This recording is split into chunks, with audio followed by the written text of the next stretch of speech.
bis bu mu toog waxul nit ñi dégluwuñ ko ay xaalis bu baree bari lay ñàkk te ñun ñii di wax ak yow Mbàkke leer nañu ne tabaski gii di ñëw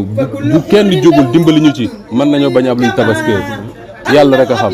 bokk ceeg Mbàkke jamono jii ñuy ñëwee di wax ak yow am na ñett ci ñun ñoo xam ne ñu ngi ci kaso bi muy Cheikh Bara Ndiaye nga xam ne fii la dëkk ci Touba gi di Papa Ndiaye di Coro Diouf ñoom ñett ñëpp yoon jàpp na leen teg leen loxo te lenn donc ko waral mooy la ñu Sidy Lamine bàyyee woon mooy liggéey ci jàmm ak salaam di wax nit ñi seeni naqar ñu mën koo dégg ba gouvernement faj ko ci loolu nag lañ nekk mosuñ cee jóg loolu nag moo tax jamono ji Walfadjri dañ koo tëj nee nañ tëjoon nañ ko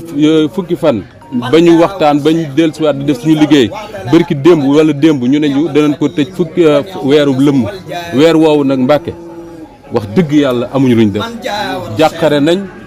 jooy nañ ko fu ne te loolu moo ñu tax a ñëw xam nañ ne jàkkaarloog sa jëm ji rek faj na soxla bu ne waaye xam nañ ne sa ñaan mën na koo faj waaye boo jugee jël sa téléphone wala wax sa kàddu mu faju tey jii loolu rek moo ñu ànd ñu ngi sant rek